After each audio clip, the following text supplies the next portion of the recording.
You're listening to Talk with Renee Dalo, episode 179. Talk about selling confidently with Nikki Rausch. CEO of Sales Maven, Nikki Rausch has the unique ability to transform the misunderstood process of selling. With 25 plus years of selling experience, entrepreneurs and small business owners now hire Nikki to show them how to sell successfully and authentically. Nikki has written 3 books, all available on Amazon and linked in our show notes. And she is the host of a podcast called Sales Maven, which you can find on your favorite podcast platforms. Today, Nikki is having a real convo with us about what it takes to sell confidently.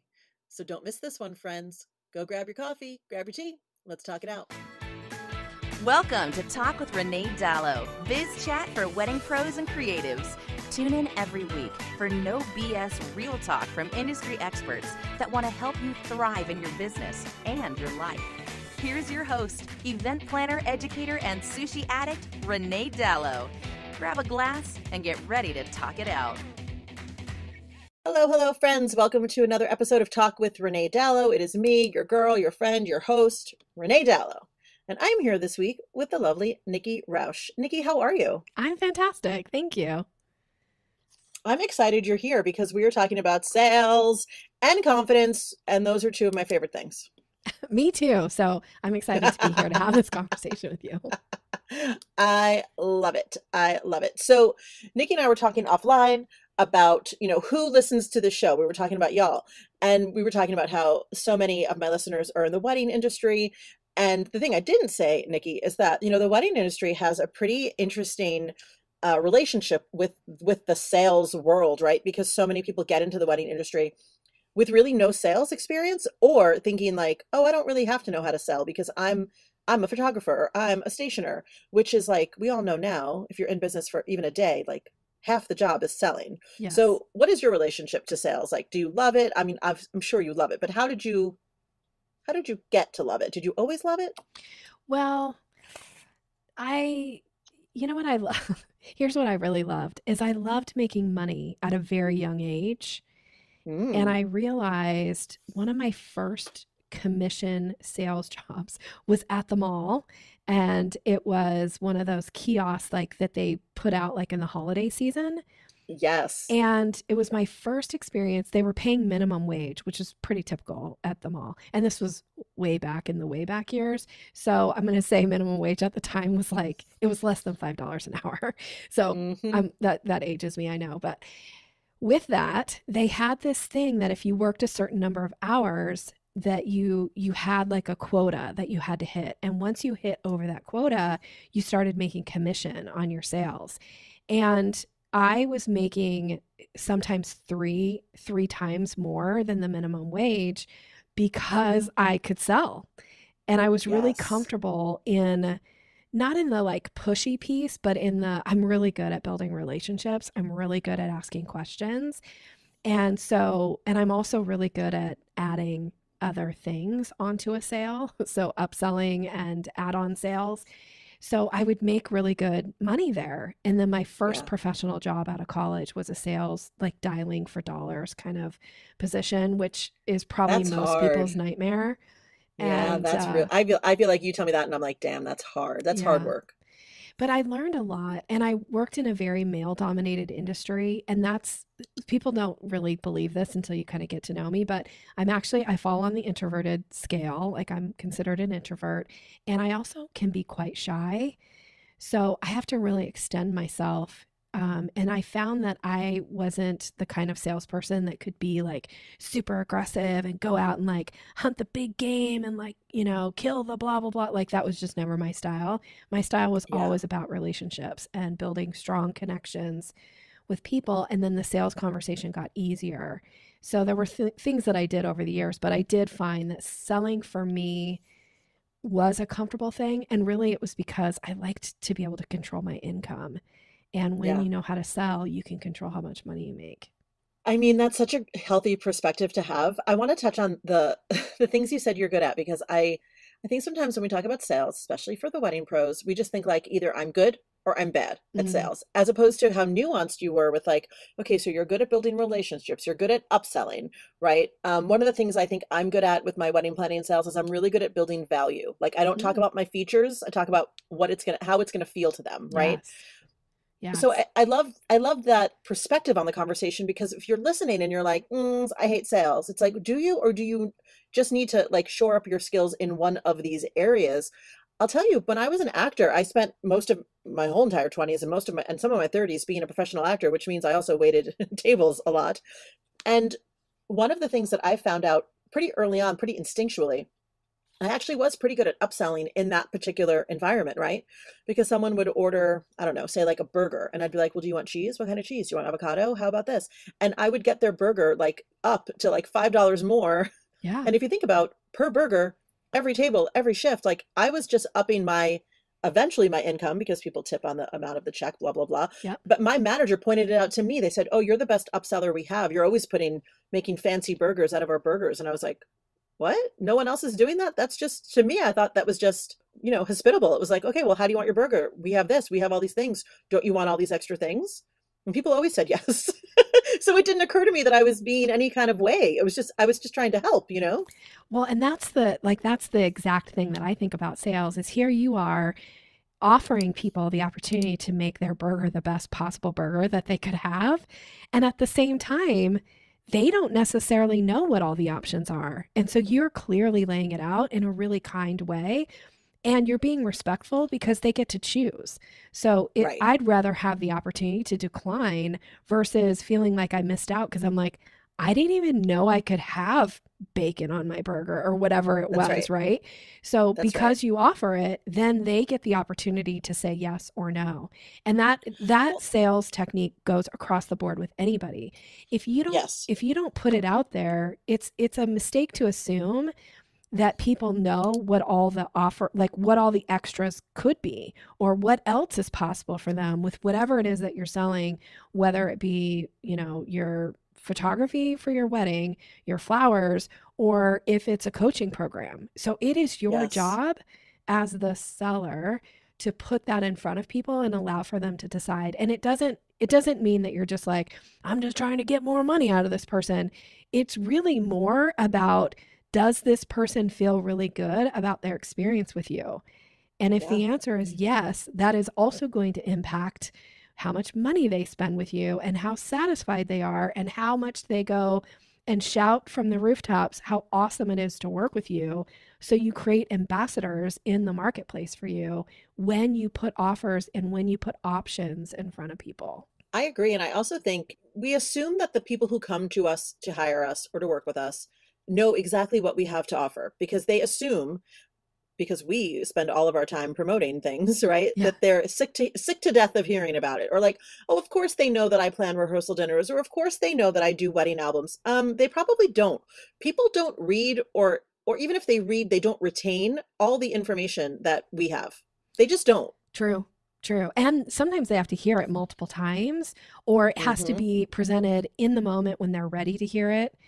There's Right. there's a lot of reasons that people don't decide to work with you, and one of the biggest ones is that people have what's known as decision fatigue. So I don't know if you've heard this before, but there's some Yeah. Talk stats about out that a there. bit. So Talk about that a bit. think about so I'm going to ask you, Renee, and then we'll play and we'll let your audience play too. Yeah. Think about how many decisions you make in a day. And Ugh. if you just had to guess, like just for a day, an average day for Renee, about how many decisions do you think you Oh my make? gosh, like 100? I don't know. It seems like unquantifiable. Like I've never even done the math, but a Yeah. lot, Yeah. a lot. Okay. So they say the average adult makes up to 30,000 decisions a day. What? So we're tired.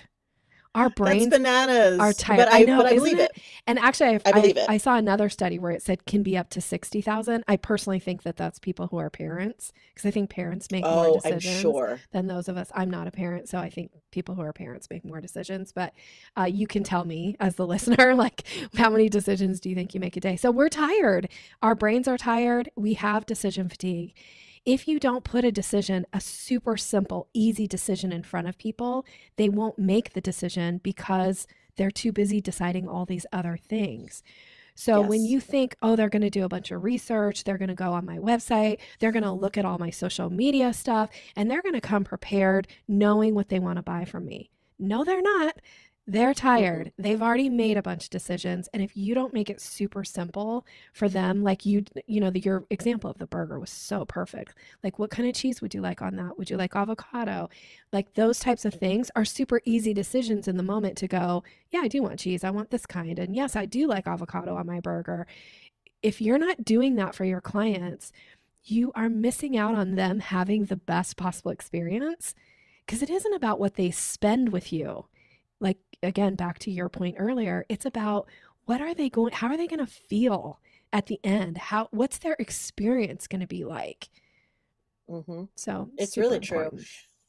And I'm going to say something maybe controversial for Oh, people listening, probably not for you, Nikki. okay. But as a consumer, sometimes when I go into a store, a boutique, an experience, I want to be sold to. Amen. Don't you Like want if I people? walk in, Yes. yeah, I want like I'm remembering just an instance, and this was a positive instance, but I was in Las Vegas. I was with my associate planner Joey. We were doing some venue visits, and across the way I spotted a Loewe store. This, the luxury, they're a luxury brand. They do handbags and all the Mm. fashion. And I had never seen a Loewe store in person because to my knowledge, they don't have them in Los Angeles. Now of course, as soon as I say that, they do have one just opened a couple of weeks ago. But I was like, oh, I want to go in that store. And Joey's like, why? I'm like, I want to look at this purse. It's like my big goal purse. Like if we hit this Yeah. goal this year, I'm going to buy this purse, right? Yeah. So I walked in knowing that I was not going to buy that purse, right? But I still wanted to be sold to because I wanted to know about this purse.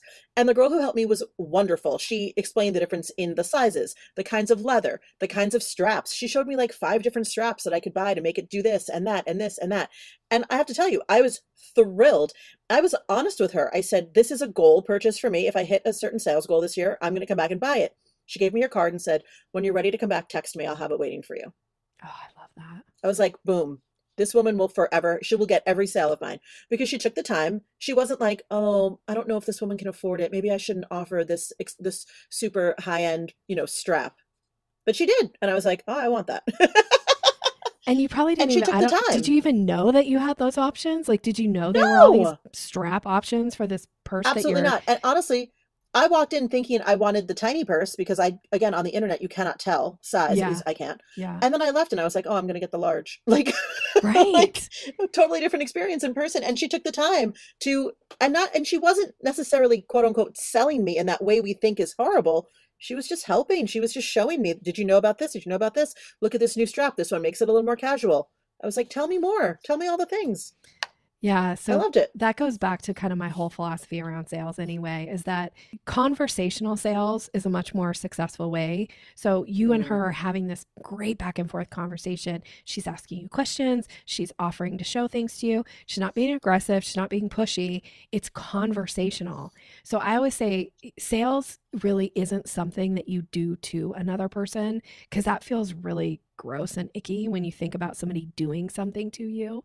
Sales is actually something you do with people. It's a collaboration.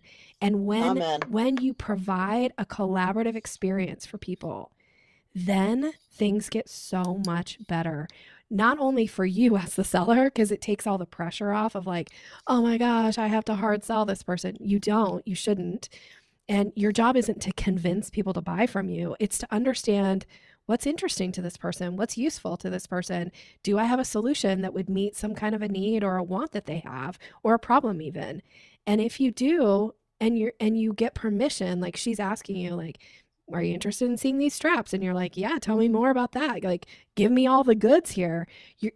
She's getting feedback from you in the moment of like, yeah, keep Hmm. going.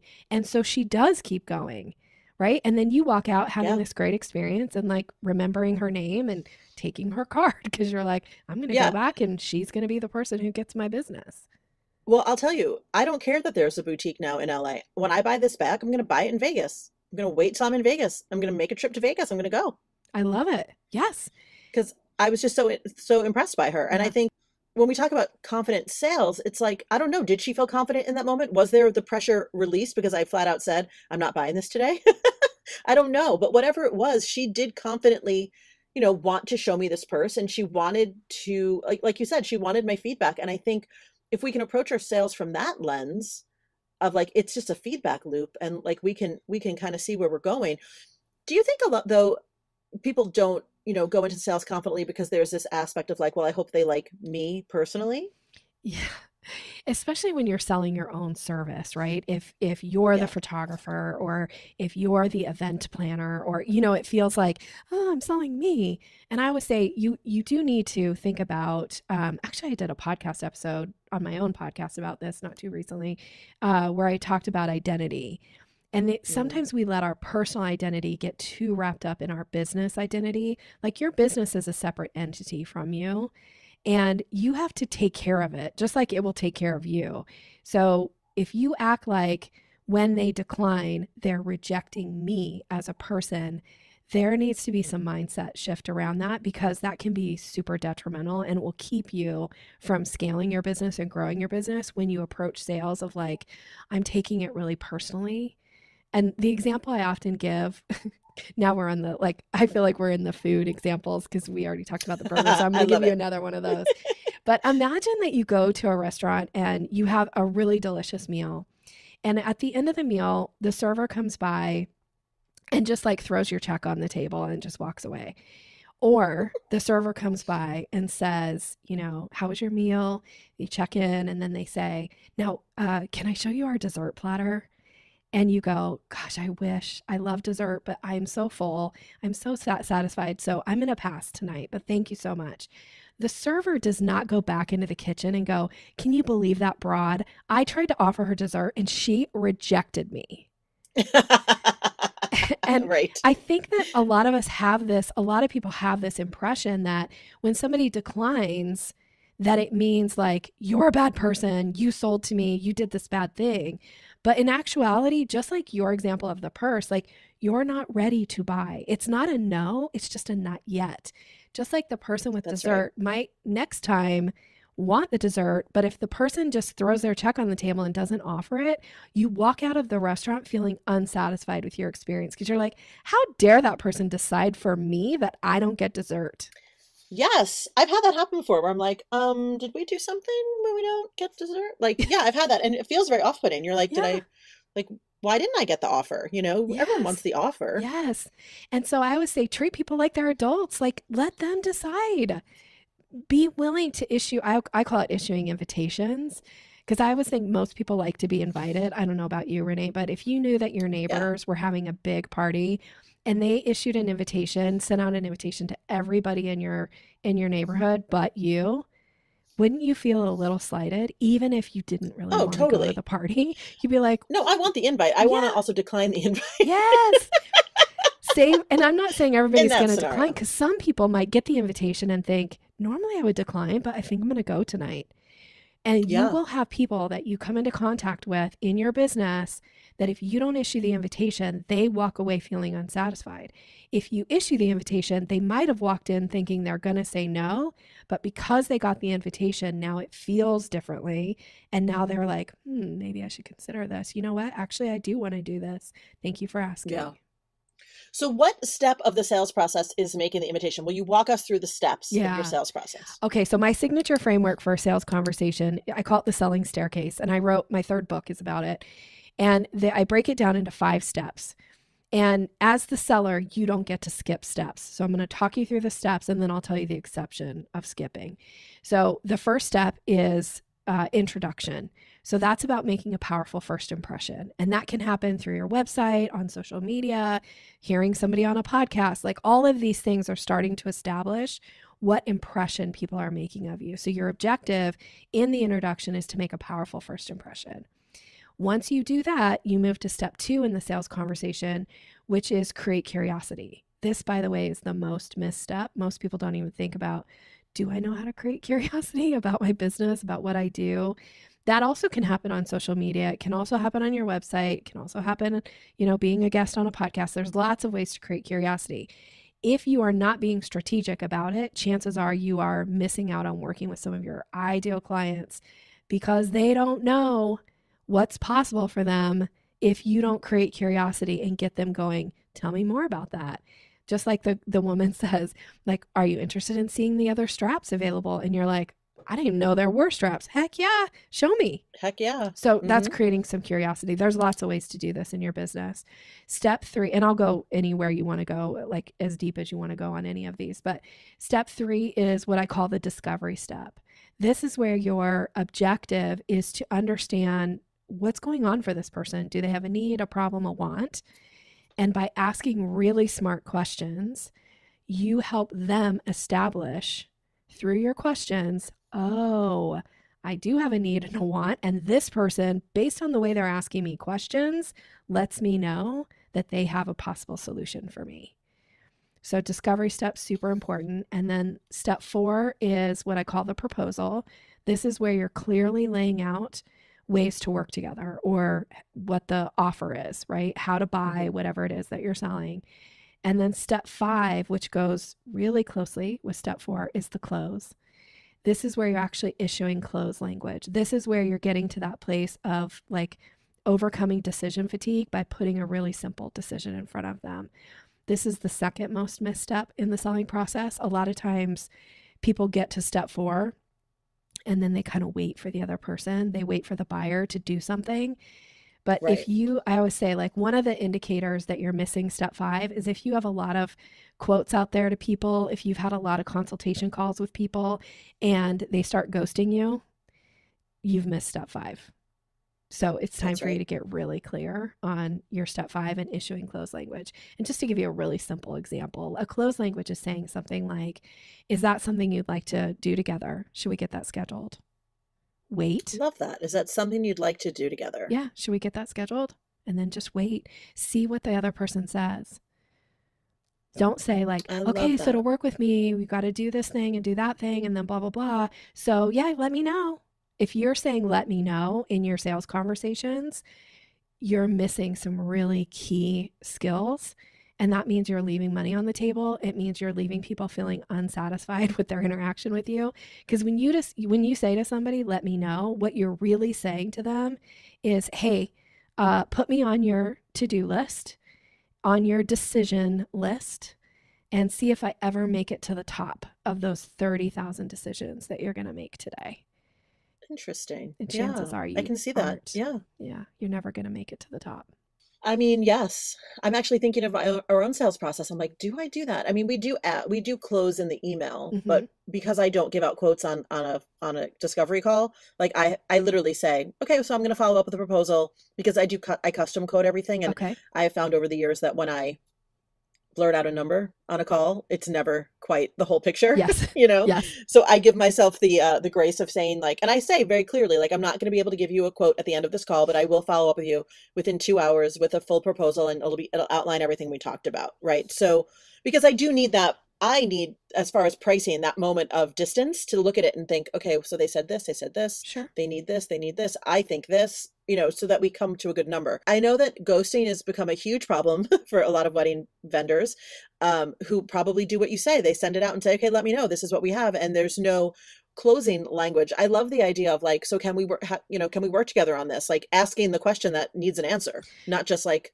okay, here you go. Yeah. And is it okay if I offer you, like, I'd like you to take it one step further on your proposals? Are you okay if I say what I what I would advise Yeah, if of you were my course. client? Okay. So Yes, of I course. actually don't want you to send a proposal to somebody if you don't offer to schedule a circle back call to review it with them. Because Interesting. that's when they go into ghost mode. Is because now when you send the proposal, now you're in this mode of like, so do I follow up with them? Do I send an email? Should I call them? Should I do, which to me is this like time suck of energy of you trying to figure out what should I do next. And even though you've sent the proposal and even though you've issued the close language in the email, which I'm going to say congratulations, because most people don't even do that, that is a good thing. And if you take it one step further, you'll find that you'll get more people making a decision with you faster if you say to them, I'm going to send this proposal to you in 2 hours or 2 days, doesn't matter what it is. Let's go ahead and schedule a circle back call now. That way I can review the proposal, answer any last questions that you have, and then we'll talk about next steps for working together. Can we get that on our Interesting. calendars now? And then if you You get know, it, I'm gonna try it. yeah. And then if you get it on the calendar, here's what happens. You have moved up on their to-do list because most people live and breathe their calendars. And so they might get that proposal from you and not look at it because they've already moved on to other things. But if they see that they're going to have a call with you tomorrow at 10 a.m., they're going to look at your proposal. And they may look at your proposal and say, no, I'm not in. So then they'll cancel the call with you. Now you know, like no point in you chasing. I don't believe in chasing clients. Me either. No point in you chasing. And a lot of times they'll look at the proposal and go, I'm totally in. I don't even need to have this call with you. Let's just move forward.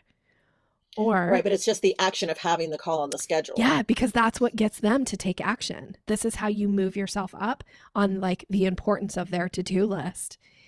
So by doing that, it's you're going to increase your chances of closing more business because they'll actually look at your proposal and they'll start to make decisions. And if they get on that call with you, like if they actually get on the call with you on Thursday at 10 or whatever you scheduled it for, chances are they have a question. And most people are one question away from hiring you. You have to answer that question in order for them to say yes. So if they get on that call with you and they have that lingering question and you are able to uncover it or give them the opportunity to ask it live and you can answer it in that moment, then it's like, oh, okay, I feel at ease now and I'm ready to move forward. Thanks, Renee. Let's go. I love this, and I'm gonna start implementing this for our full planning, like Yeah. for the proposals that are like 15,000 plus, Yes. because I think that those are it's a great like high level strategy for people that really, you know, are going to be with me for a long time and they're investing a lot of money. I think for my management clients, which it's more a little bit more transactional, it's a little bit that's like my lesser cost, but also less services package. I think it might be maybe overkill for that, but I'm still going to try it out because I think it's interesting. It's the trick of having that time to chat on the calendar that really seals it in. I never thought about that. That's Yeah. so good, Nikki. For your, especially people in the wedding industry, because most of them are selling a service, right? Or providing something that is a higher ticket. And so if it's that Yeah. higher ticket, so even if they're going to go like, well, we're getting 3 quotes for, you know, whatever, for the event planner or for the flowers or whatever it is, your competitors are not going to do this. And so you might be the person who answers the question that they have. And because you answered the question, you're going to get the business, or at least you're going to That's right. increase your chances of getting the business Right. versus anybody else getting it who's just going to like send a quote and never follow up or send a quote and follow up 8 times, but the person never responds. So by being Right. on their calendar, they're going to be like, well, you know, I got 3 other quotes or I got 2 other quotes. And here's what so-and-so said that they did. Do you guys do that too? Absolutely. We do that for you. And as a matter of fact, that is on the quote and it's here. And so just want to point it out to you that this is something that we offer. And we offer this other thing too. Now they're like, ooh, I didn't know that. Great. Let's go. You're my choice. Oh, I love it. I love it. All right. I know we're running out of time with you. I want to ask you a question that's kind of an offshoot of this, Okay. because I know so many of my listeners are wanting to or toying with the idea of getting into public speaking. I know I'm a public speaker, but I want to know your take on booking a consult call or booking a discovery call after a speaking opportunity. So for my wedding pros listening, that could be something as simple as like going to a bridal show and getting interviewed for something that you do in your specific niche. It doesn't have to be the way I do it, like talking on stage at conferences, but I'm curious to know about your kind of workful in that regard. So it's the same, it's kind of similar to what I said before about like scheduling the circle back call.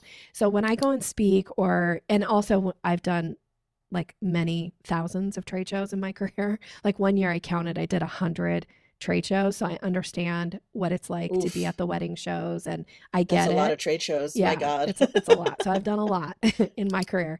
So the one thing that I found to be the most successful is when somebody indicates interest, I pull my calendar out right then and I say, let's schedule a time to chat further about this. I have my calendar right here on my phone.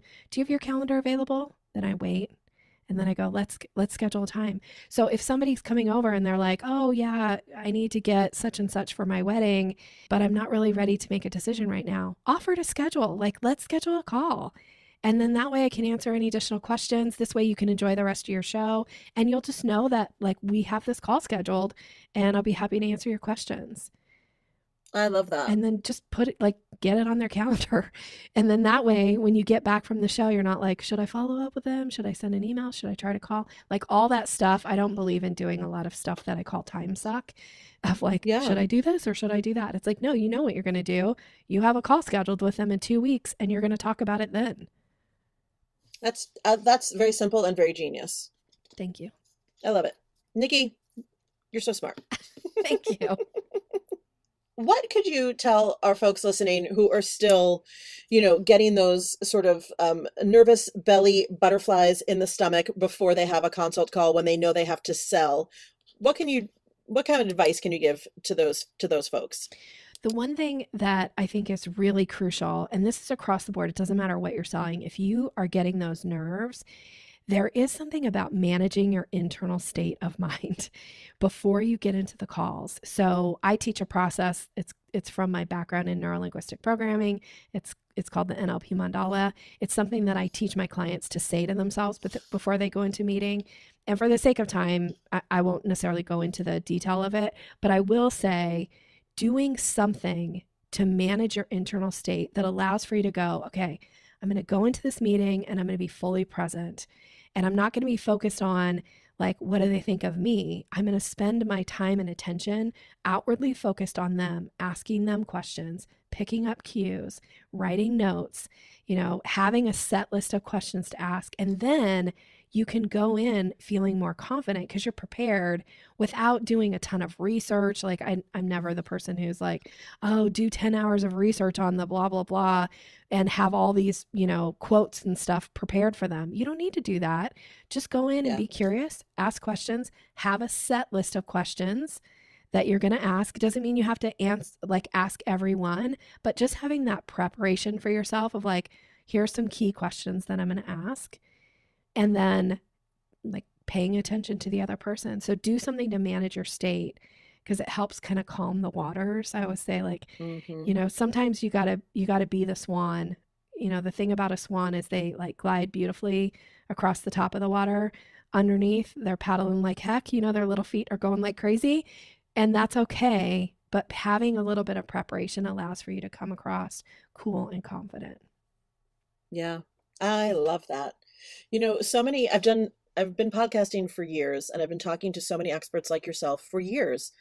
And it's always fascinating to me that no matter what topic we're talking about, oftentimes the biggest advice we all have for each other is self-management, right? Like self-development, like knowing yourself, knowing how to talk yourself out of potential nervous situation, just really doing that work of noticing where you're at before you go into a sales call. And like Nikki said, making sure that you're in a place that's grounded so that you can ask the right questions, but also hear the answers.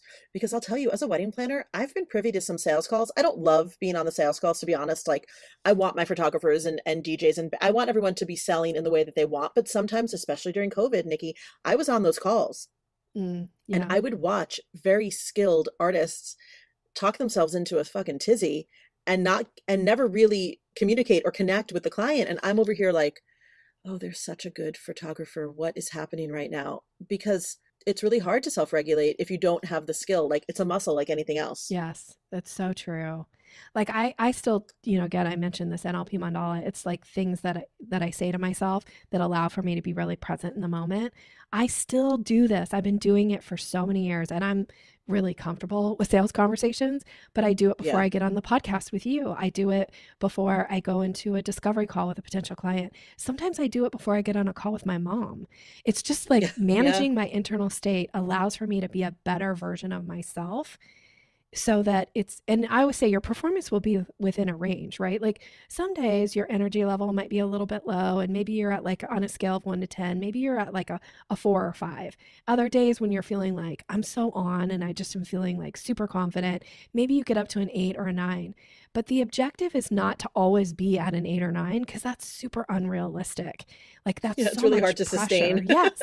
So if you're like feeling a 3 that day, the goal isn't for you to be an 8. The goal is for you to like, can you push yourself to manage your internal state to get to a 4 or maybe even a 5? And if you can do that, it boosts your confidence because you're like, I know I can extend myself enough to like manage this situation. And that's what you're going for. I love it. I love it. Nikki, where can people find you on the internet? Well, can I wrap it around a gift for your audience? Is You that okay? can. All Oh my right. God, we love gifts. Okay. So I have an ebook. It's called Closing the Sale, and it's about boosting your confidence. And it's really kind of in the last three steps of what I mentioned in the selling staircase, that discovery, the proposal, and the close. So it gives some language suggestions and it gives some tips on managing your state that we just talked about. So you can get that by going to yoursalesmaven.com/Renee. So that's for your listeners. And Oh, I'll happily thanks. gift that to you. And that would be the easiest way for us to connect. I think that is so generous and so lovely, Nikki. Thank you. And for everyone listening, we're going to put that link in the show notes so you don't have to like pull over to the side of the road while you're taking your kids to school and jot that down. That'll be that'll be in the email and on the website for you. Nikki, thank you so much. I always love talking about sales with someone who absolutely loves and knows what they're doing. Thanks for having me. And you also have two other books, right? I Or do. you're Yeah.